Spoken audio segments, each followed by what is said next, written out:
কি করতে চাইলাম আর কি হয়ে গেল আমার সাথে। আসসালামু আলাইকুম, আশা করছি সবাই ভালো আছেন। এই কুড়িয়ে পাওয়া জিনিস দিয়েও মাঝে মধ্যে শখের কিছু বানানো যায়। এই হাঁড়িটা কিছুদিন আগে আমি এনেছিলাম এবং ভাবলাম এটা দিয়ে কিছু একটা করা যাক। এরপর এটাই আমি সাদা রং করে নিয়েছি, আমার কাছে আগেই সাদা রং ছিল। এরপর আমি লাল রং নিয়ে একটি কটন বার নিয়ে তারপরে ফুল আঁকার চেষ্টা করেছি। এই তো আমি বেশ কিছু ফুল এঁকে নিয়েছি।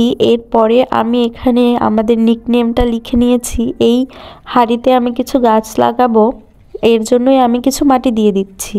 বাড়ির সামনে এই মাটিগুলো নতুনই ফেলেছে, এতে গাছ লাগালে খুবই ভালো হবে।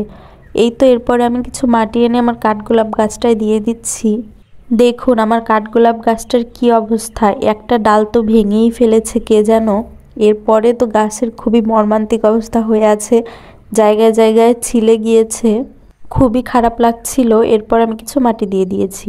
আর এদিকে আমার গোলাপ গাছে অনেকগুলা কলি এসেছে, দেখে তো খুবই ভালো লাগছিল, মনটাও ভালো হয়ে গিয়েছে। যেহেতু বিকালের সময় তাই ভাবলাম সবগুলো গাছে পানি দিয়ে দিই। এদিকে এই গাঁদা ফুল গাছগুলোতেও পানি দিয়ে দিচ্ছিলাম। এই ফুলগুলো কিন্তু খুবই সুন্দর হয়েছে, এগুলো আমার শ্বশুর কিনে এনেছিল।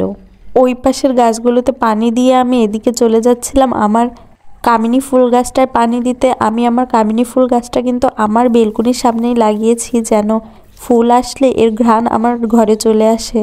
এরপর ছাদে এসে তো আমি পুরো অবাক হয়ে গিয়েছি, কারণ আমি চেয়েছিলাম কিছু কয়েন প্লান্ট গাছ লাগাতে, কিন্তু একটাও গাছ বেঁচে নেই। কি আর করবো, এরপর মরা দুটো গাছ লাগিয়ে আমি নিচে চলে এসেছি এবং আমার কাছে একটু মানি প্লান্ট গাছ ছিল, আমি সেটাই লাগিয়ে নিয়েছি। এছাড়া আর কিছু করার নেই।